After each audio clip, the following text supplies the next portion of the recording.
You know, when I first came up with the idea for Poet Love, it was just a simple idea I thought would be fun to do. I, being someone, at least in my core group of friends, who is known for poetry, I get asked all the time, like, who would you listen to? Who do you listen to? What poets do you like? I get that all the time, and I thought, you know what, here's my answers. Here are my answers, and here is my logical definition, as far as I can come to, why I like this. Somewhere along the way, it just stopped being about that.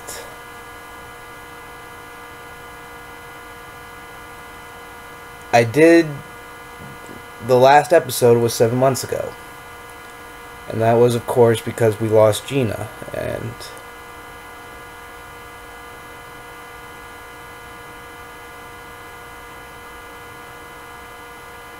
it did feel really good to do it.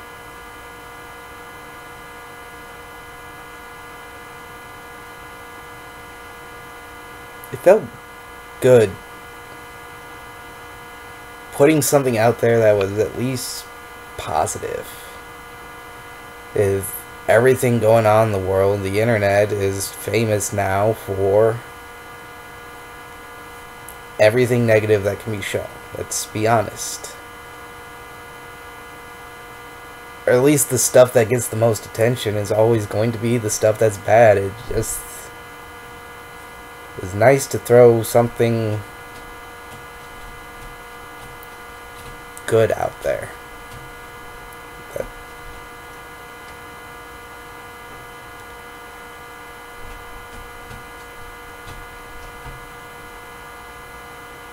I like throwing good things out there.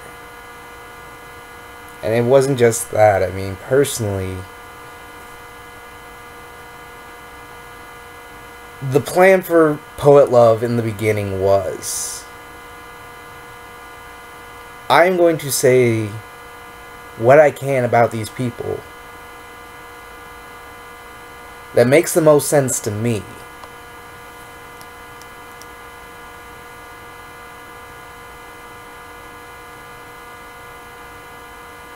And hopefully someone would connect to it.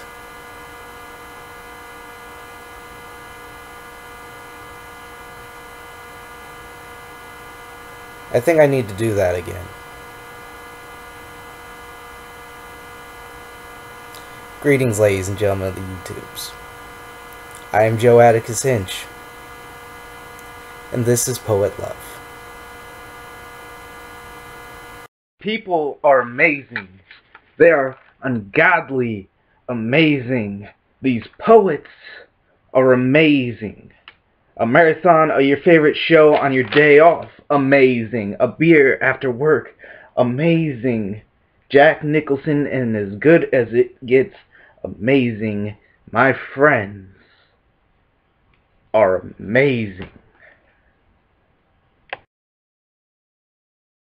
When we last left off,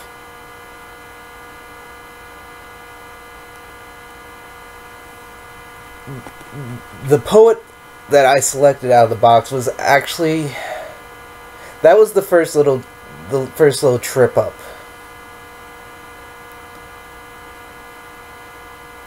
Because when selecting a poet to go into the box, there are certain qualifications that made me write down their name and throw them in the box. Those qualifications, logically to me, are, do I believe the work is good? If I have met the person, do I believe the person is good? What kind of impact has their work personally had upon me? and what kind of impact has meeting this person, if met, had on me. And today's poet was something of a trip up for me. And at this point is where I would show you the note card. If you've watched any of the other videos, I would show you the note card that I've written with their name on it. But I have no idea what happened to that note card. I put it to the side of the box, and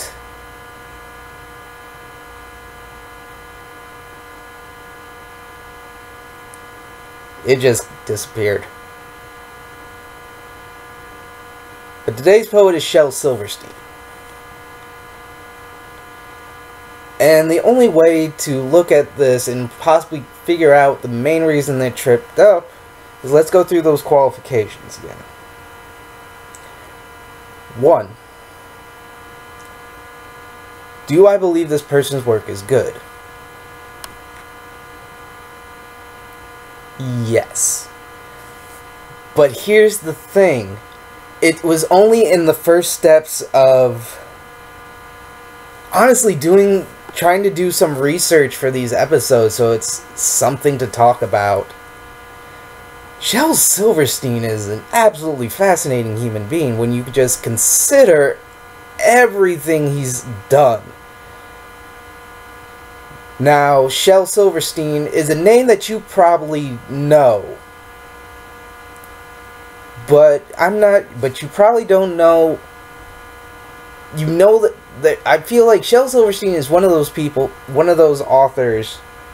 You know the name. You have some sort of connection to the name.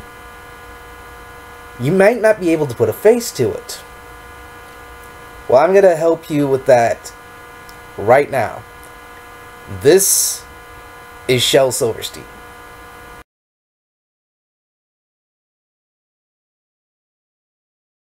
And that's probably just about what you thought a guy named Shel Silverstein would look like. Shel Silverstein was born in September of 1930. From there, he has done so many things. He was a cartoonist. Most people who know their book know the animation style. His cartoon work, we'll get into that when we talk about everything. The poetry, of course, which is why I decided to throw him into Poet Love. Songwriting. That was something that actually took me a little by surprise. Because I've heard the work that he did with a band in the 70s called Dr. Hook and the Medicine Show. He did a lot of... They were kind of a goofy band, and Shel Silverstein was a goofy guy. If you know his work, his work has a very nice oddball quirk to it. And that's why I think his stuff sticks. But I did not realize that Shel Silverstein wrote 2 of my favorite Johnny Cash songs of all time. 25 Minutes to Go, which I, working retail, end up singing at the end of my shift almost every time. And A Boy Named Sue. How did I not know Shel Silverstein wrote A Boy Named Sue? I just never did the research. I always just considered A Boy Named Sue with Johnny Cash. I don't know if I really thought that Johnny wrote it, but it was just something. It's the oddball quirk of the whole story aspect of A Boy Named Sue. He's done screenwriting, including a movie he did with David Mamet, and me being a huge theater geek, that is just cool. He was a playwright, again, theater geek, really cool. Just any basic artistic expression he could, he basically did. And he was always never into sticking with one genre. I guess that's a good transition into the personal connection. Because if you go back to the four qualities, we're kind of jumping around here, but that was the whole point of poet love. It was supposed to be what is going on top of my head when you bring up this person. So I already mentioned how he wrote two of my favorite Johnny Cash songs of all time. So there was that. But really thinking back about it, Shel Silverstein is not really an author who, in my adult life, I've gotten exposed enough to, I want to say, because most of my memories of Shel Silverstein come back when I was in elementary school. And that is given to 4 books. One not poetry, but everyone's read, The Giving Tree. I always loved that book. I always have, and I see it now. It's funny how that, I guess there's a movie coming out of The Giving Tree. They're making a movie of The Giving Tree. I'll wait to see a trailer.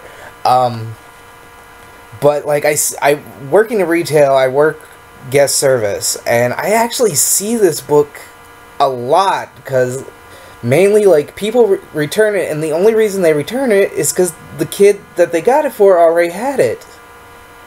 And so like I took, when I could, take a trip down Nostalgia Lane. I'm flipping through The Giving Tree, and it really is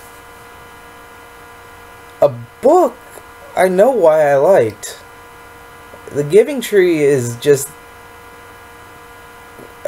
either way, I'll give into why I really like Shel Silverstein in a second. But so, like I said, there were 4 books, and the other 3 were collections, and collections I think everyone has heard of: Where the Sidewalk Ends, A Light in the Attic, and Falling Up. These 3 books I remember constantly being shown and seen in my elementary school library, and I remember reading them. And I know there's a poem named Joey. I may not be able to name you really much any other poem, but I remember there was a poem named Joey because I was in elementary school, and my name is Joe, and I was going by Joey, and I was honestly, in my very small town, the only person I knew named Joe. So when I found something named Joey, or found someone else named Joey, there was that connection, and it's just hysterical to think about it. But I can't tell you which book it's from. If someone wants to help me out, that'd be great. But yeah, those 3 books I remember, and it's like I said, mentioned before, the animation so those 3 books, but like I said, those were back in elementary school. I still look around. It's funny now. I thought I would find, like, because when I wanted to do the research for this episode, you know, I wanted to reread some of those books, but I also I wanted to own them because, like I said, at least one of those 4 books, because they were such an integral part. I guess I wouldn't say integral, but it's just funny how there's these small things. Honestly, it can have be such bigger than they are. When you really boil it down and think about it, it's like, why did I like Shel Silverstein? Because he was odd, and I've always been odd. I've always felt odd, and it has its good and its bad moments. You could probably chalk that up to the depression, which I've talked about, so why would that surprise anybody? But that was the thing, too. It was just, I don't know, I guess that was the next trip up, when I was thinking about this, and all I could think about was just back in elementary school, back in my hometown, and they were good, but like after that, like Shel Silverstein's real influence kind of got washed away with some good stuff, some bad stuff. You can take that any which way you want, but then I was thinking about it, and I wanted to own these because I know there was something there. There was something I know that I liked about it. There was a reason I put it in the box. There was something I liked about it, and I just threw it in there, but I wanted to own it, and I always thought I can find a cheap copy somewhere. Half-price book, something like that. You would be surprised exactly how hard to find those books are, at least for me personally, at a half-price books. We do sell versions at Target where I work, but those still are kind of expensive books. I mean, I'm just a cashier.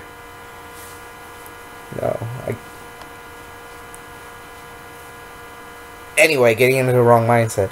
But, I mean, even though, like, rereading those, and a lot of those, it's just, the thing that I like about Shel Silverstein, in all honesty, when I think Shel Silverstein,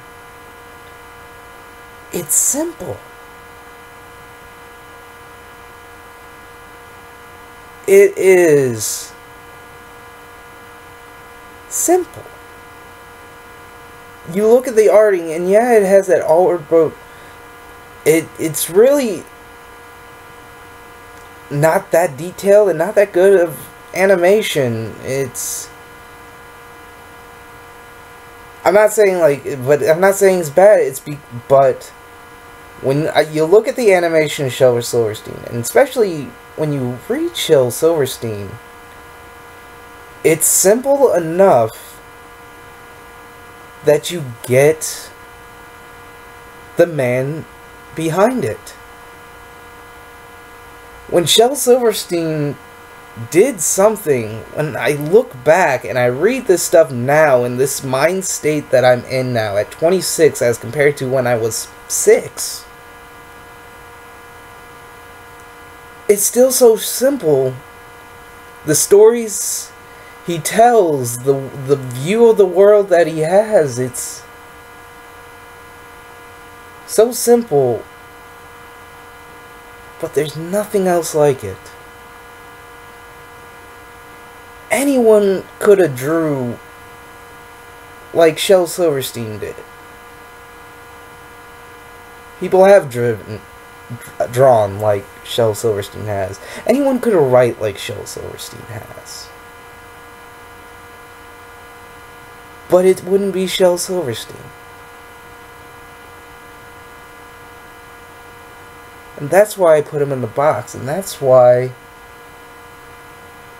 I kind of wish more people knew about him. Because Shel Silverstein is one of those things I like to believe.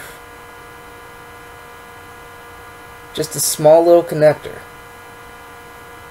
You say Shel Silverstein, you think of a good thing. The Giving Tree, Where the Sidewalk Ends, A Boy Named Sue.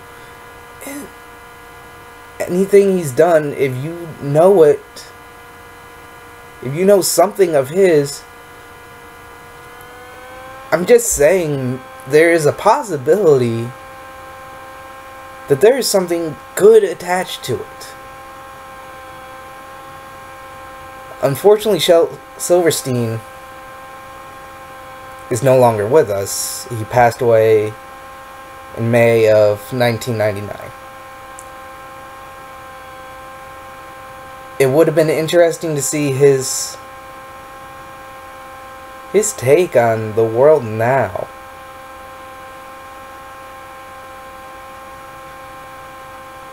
Can you imagine that? Shel Silverstein writing in 2015. All brand new work if he was still here with us. Like, he was a good balance. Like, most people I like to assume like know him for children books and a lot more comedy. He had a real adult edge to him, and I think that's another reason why people like him, especially nowadays, especially when you get to like my age. I mean, in doing research, you know, I didn't know Shel Silverstein was a huge illustrator for Playboy. Did not know that. But it kind of makes sense Like, I remember the illustration for the Joey poem. Or at least this is how my memory is perceiving it right now. I remember I believe it was a child in the womb, or at least it was some sort of somewhat naked child. And I remember even that, like, you know, not to be creepy, because it's still a somewhat drawing of a naked child. I remember that. But I don't know, we're born naked. And if it was supposed to be like a child in the womb, which I think, if I remember correctly, it was, there's nothing wrong with that.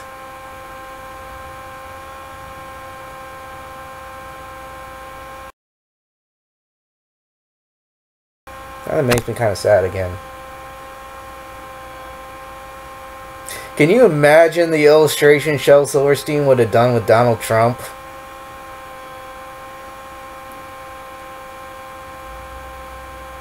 But you know, that's why people like me want to be writers. So that we give some part of ourselves that has a chance to live forever. That's why people be artists. At least that's how I see it. We want something that shows people who we really are. Beyond everything else that can get in the way, we want to show the world who I am.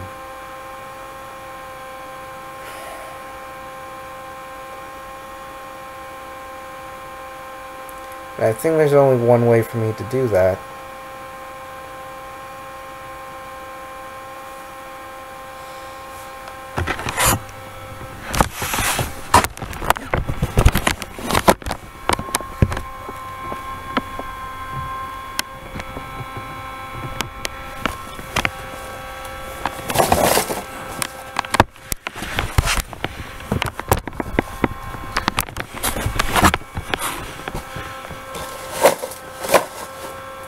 God, it's dirty in here.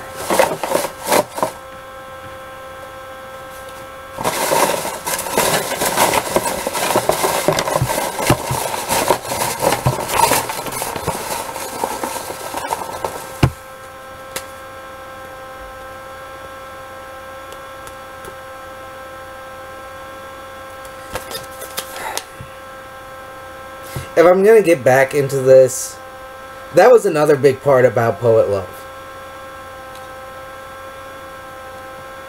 Is that it was going to always be random. I would pick someone and then try to find the time to do enough research that I could. But I'm going to be honest. I love the poet that this is. I'm not ready to talk about her right now. It's nothing bad, it's just I would need to do a lot more research than I have time for right now. I'm just not feeling it. This is a really great poet, and I will share her soon enough. But I'm going to pick again, because I've gone through this box. I've opened up all the names. I've seen what order they would go in. And I know they're just names that I want to talk about a little bit more. But that doesn't take anything away from the poet hidden in here. So I'm going to pick again. I'm not going to do a 2 out of 3. I'm going to go with whoever it is.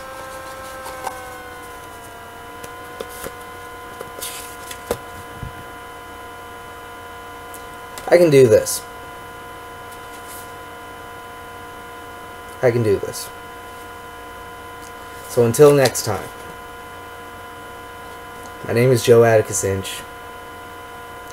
I wish you all to live long and prosper. I'll see you next time.